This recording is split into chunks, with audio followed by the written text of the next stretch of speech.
મળી રહ્યા છે કે જ્યાં રાજકોટ ગેમિંગ ઝોન અગ્નિકાંડ બાદ શિક્ષણ વિભાગ સક્રિય બન્યું છે।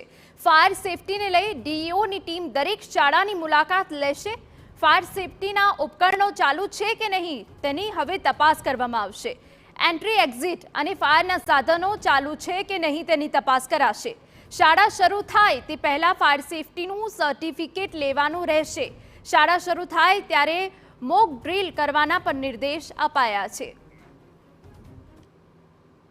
શાળાઓને તેના પગલે અમે સંચાલકો અને આચાર્યશ્રીઓને પત્ર કરી તમામ શાળાઓને સૂચના આપી છે કે વેકેશનનો સમય છે, તમામ શાળાઓ ફાયર સેફટીના ઉપકરણો ચાલુ હાલતમાં છે કે કેમ એની ચકાસણી કરી લે। સાથે સાથે ફાયર સેફટીના ઉપકરણો જો નવા વસાવવાની જરૂર હોય તો તાત્કાલિક વસાવે। ઘણી વખતે એવું બનતું હોય છે લાઈન ચોકઅપ થઈ જાય અને ચાલુ હાલતમાં ન હોય ત્યારે ગંભીરતા એની સમજી અને જ્યારે એની જરૂર પડે, કોઈ વખત જરૂર પડે ત્યારે તે ચાલુ હાલતમાં હોય તે માટે સૂચના આપી છે। સાથે સાથે ફાયર એનઓસી જે છે એ ઘણીવાર રિન્યૂ કરવાની જરૂરિયાત ઊભી થતી હોય ને એમાં બેધ્યાન રહેતા હોઈએ તો ફાયર એનઓસી તાત્કાલિક અસરથી રિન્યૂ કરવા માટેની જો કામગીરીની જરૂર હોય તો એને રિન્યૂ કરવા માટે સૂચના આપી છે।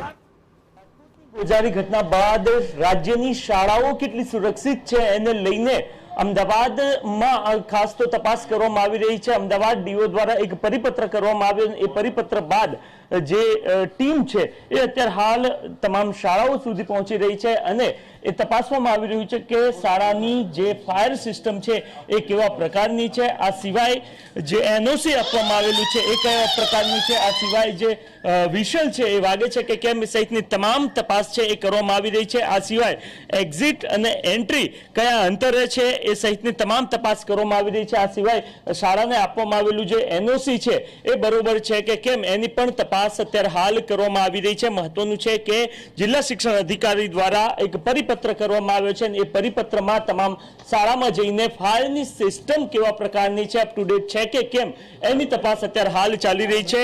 શાળાના આચાર્ય આપણી સાથે છે, એમની સાથે વાતચીત કરીએ શું કહી રહ્યા છે। મેડમ, હાલ ટીમ પહોંચી છે, કેવા પ્રકારની તપાસ થઈ રહી છે અને ખાસ તો અપ ટુ ડેટ છે કે કેમ? જી, અમારી શાળામાં આજે ફાયર સિસ્ટમ વર્ક તમે જોઈ રહ્યા છો એ બિલકુલ અપ ટુ ડેટ છે, એકદમ કાર્યરત છે। તમે જુઓ છો કે આજે ડીઓ ઓફિસમાંથી પણ સાહેબ આવ્યા છે એ તપાસ માટે। આપણી એનઓસી જે વખતો વખત રિન્યુઅલ કરવાની હોય એ છે અને આ સિસ્ટમ ટોટલ વર્કિંગ છે। અમે તો દર વર્ષે મોક ડ્રીલ પણ લેતા હોઈએ છીએ, બાળકોને પણ અમે સાથે સાથે એમાં સંમિલિત કરીએ છીએ। પણ એ સિવાય દિવાળીમાં, ઉનાળામાં દર 6 મહિને અમારા સેવક ભાઈઓને બધા સાથે મળી અને સિસ્ટમ વર્કિંગ છે એના માટે પણ એને ચાલુ કરી અને સ્કૂલ ધોતા હોઈએ છીએ જેથી કરીને એ કામ કાર્યરત રહે।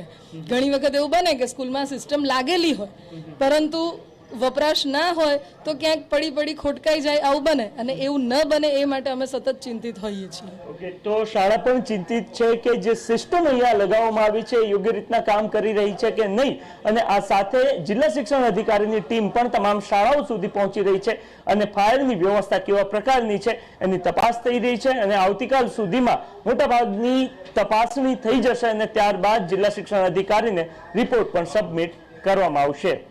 કેમેરામેન અરવિંદ સાથે નરેન્દ્ર રાઠોડ, ટીવી9।